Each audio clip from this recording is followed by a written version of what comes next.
gravação de hoje, para inclusive eu levar para o Ministério Público, porque eu acho que é muito importante essas coisas que estarem sendo aqui tocadas. A promotora, às vezes ela não tem tempo de vir, mas eu sempre levo essas audiências, tudo que acontece. Você pode pedir no 21º andar para a Denise, que é a moça que está aqui recebendo, ou Lenice, e uma cópia, um DVD, ou você traz um pendrive, enfim, para conseguir essa cópia, porque eu acho muito importante que vocês tenham. E a minha amiga aqui também gostaria que se identificasse. Meu nome é Maria de Lourdes, eu faço mestrado em Sociologia na UF, justamente sobre o tema da construção não do porto. Mas a minha pergunta é uma dúvida que gerou, na hora que você estava falando. Assim, antes eu queria dizer que foi muito interessante, né? Eu não conhecia nada de arqueologia, e aí a gente pensa que a arqueologia é uma coisa que é distante, que não está na cidade, você tem que ir lá para os cafundós para estudar, e não é isso. Como que tem coisa importante na cidade e a gente não está vendo. Mas me gerou uma dúvida o seguinte, quando você falou que o empreendedor é que paga o trabalho. E eu queria saber em que nível que existe conflito no desenvolvimento desse trabalho, ou não existe? Bom, o que você está chamando de conflito? Alguma coisa que vocês, por exemplo, julguem importante, que vocês queiram continuar a pesquisar, e aí o empreendedor fala, não, mas agora aqui acabou, porque a gente tem que tocar a obra para frente, mais ou menos como a história A gente tem instâncias diferentes nesse problema. A gente tem, nós temos, por exemplo, a instância do empreendedor, que é claro, tudo que ele puder minimizar a favor do trabalho dele, ele vai querer minimizar, isso é dialogado, isso é conversado, e em situações que não há um retorno, que realmente vai haver um impacto no patrimônio arqueológico, existe a figura do termo de ajustamento de conduta, que o empreendedor tem que, de uma ou de outra forma, ressarcir aquele dano correspondente, de maneira a que nunca seja a favor do empreendedor, entendeu? Quer dizer, esses termos de ajustamento de conduta são feitos com participação, inclusive, do próprio Ministério Público, e com a exigência que isso sempre gere um ônus considerável, senão para ele vai ser lucro, né? Quer dizer, existem essas figuras. A gente sempre trabalha com isso, sempre na linha da preservação, o que não pode, a gente vê se realmente vai haver dano, tem um termo de ajustamento de conduta.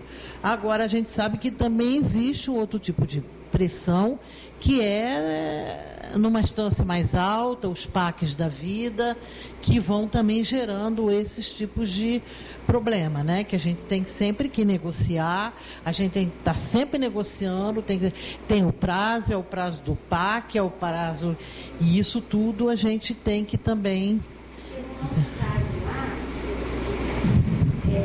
Parece, o que a gente tem visto nos jornais e tudo, é que não tem problema nenhum de construir o porto ali. O que se vê nos jornais, o que o dono da DTA... Veja bem, eles colocam... Eu vou falar aqui a teoria, mas a prática é um pouco diferente, a gente sempre sabe.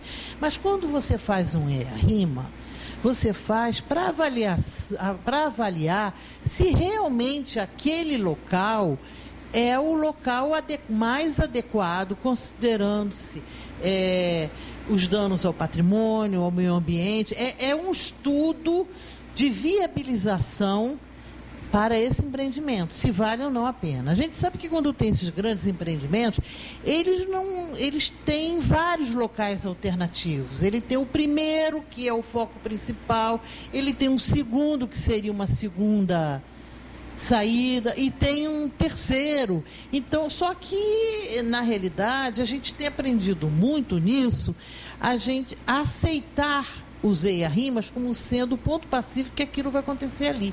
Isso acontece na arqueologia também.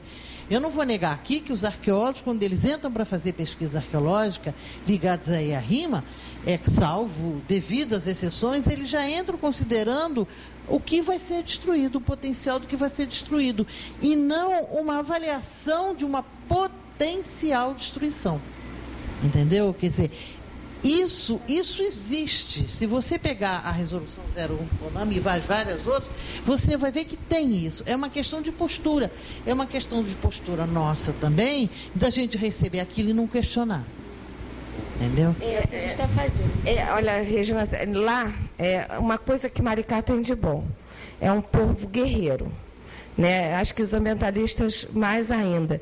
Lógico, sempre tem as pessoas mais passionais, tem as pessoas mais tranquilas para conduzir o assunto da forma que deseja. Né? Mas eu acho que a gente está conseguindo. Por exemplo, como eu estava falando, a questão do emissário. De todas as obras que há pouco tempo foram paralisadas pelo próprio Ministério Público Federal do Comperj, o emissário foi a única até hoje que não retornou. Ainda que ela tenha sido licenciada ano passado, se eu não me engano, ela não está conseguindo sequência, porque até hoje a gente sabe que a SECA deveria responder quando existe audiência pública. E até hoje nada foi respondido, nem no próprio, vamos dizer, revisão dos EIAs, dos estudos de impacto ambiental, para o emissário submarino e terrestre daquela região. Então, vamos dizer, hoje, lá em, vamos dizer, Maricana, e em relação ao porto, eles sempre botam, como ele colocou na notícia, aquilo vai acontecer, o porto é realidade. Eles estão tentando o porto desde 2009. Até então, só tem entraves que mostram que aquilo não é uma realidade. Mas, vamos dizer, como eles têm uma facilidade de mídia a colocar as suas notícias, vamos dizer, dar uma notícia conforme ela passou para aquele jornal e tudo mais, então, aquilo vamos dizer, se torna uma realidade fictícia. Então, para a maior parte, aquilo é verdade, vai acontecer. Entretanto, se você for ao Ministério Público lá do Estado, né, e o Ministério Público Federal, que nós vamos começar a ter uma outra participação junto a ele, que a gente já arquivou, mas para começar um outro tipo de processo, com outro tipo de tendência, agora o Ministério Público Federal, vai ver que não existe, vamos dizer, fundamentação para continuar essa insistência desse assunto, a não ser talvez, bem, eu acho que não é assunto para o momento. Vamos dizer, questões políticas administrativas para esse tipo de questão, tá?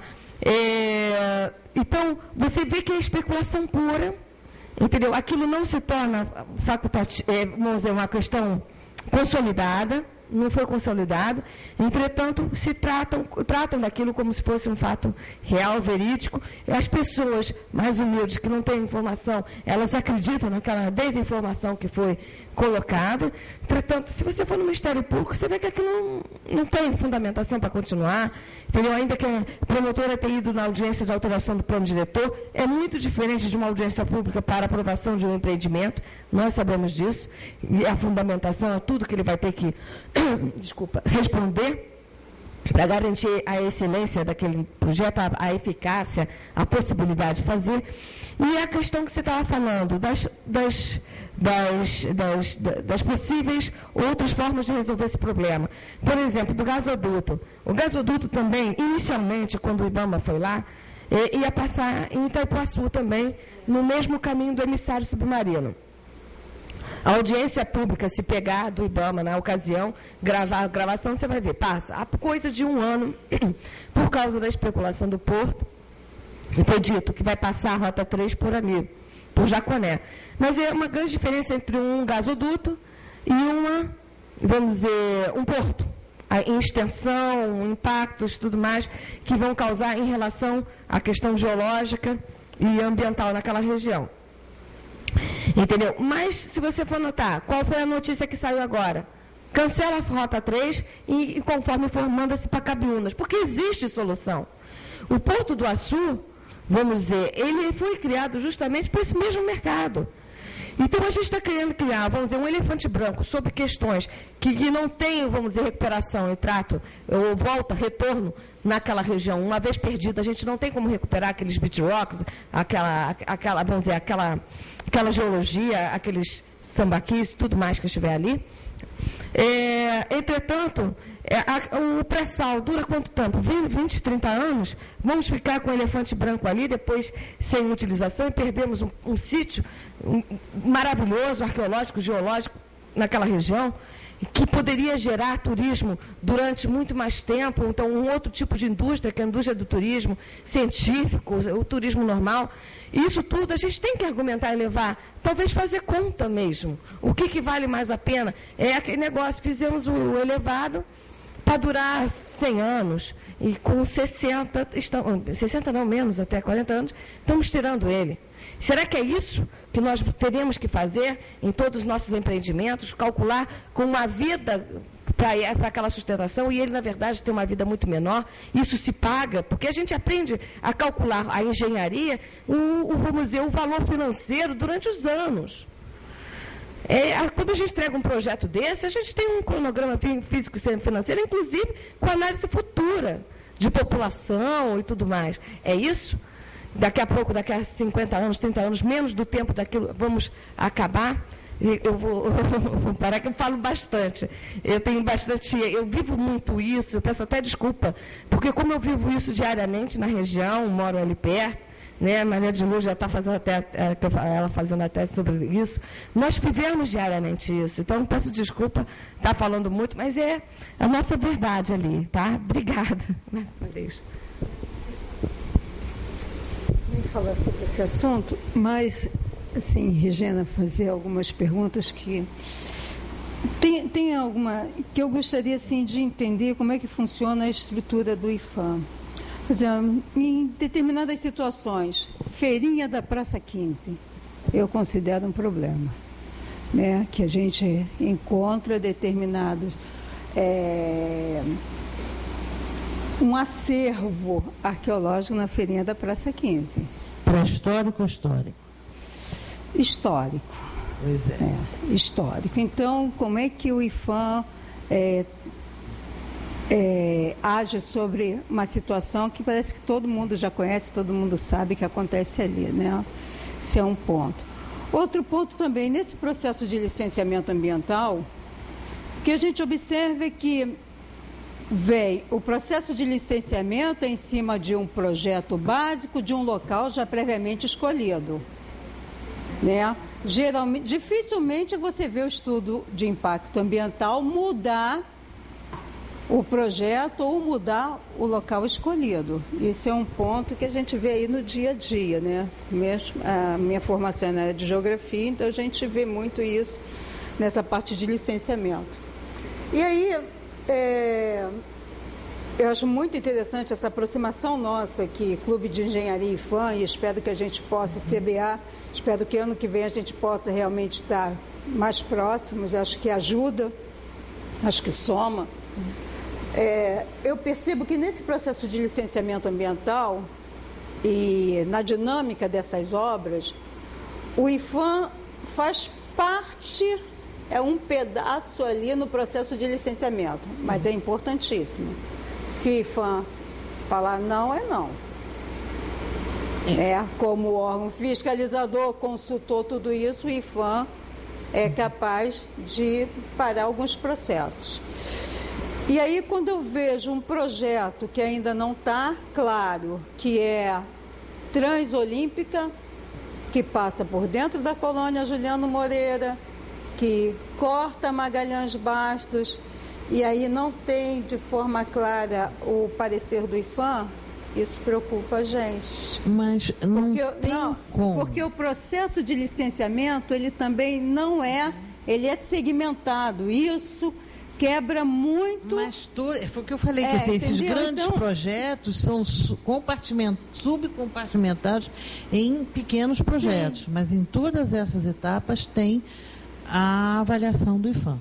Sim, então, é justamente o que eu queria dizer. Como é que funciona isso, nessa avaliação do IPHAN, por exemplo, quando passa num projeto que vai passar dentro da colônia Juliano Moreira, que eu acho que tem um potencial ali. Tá.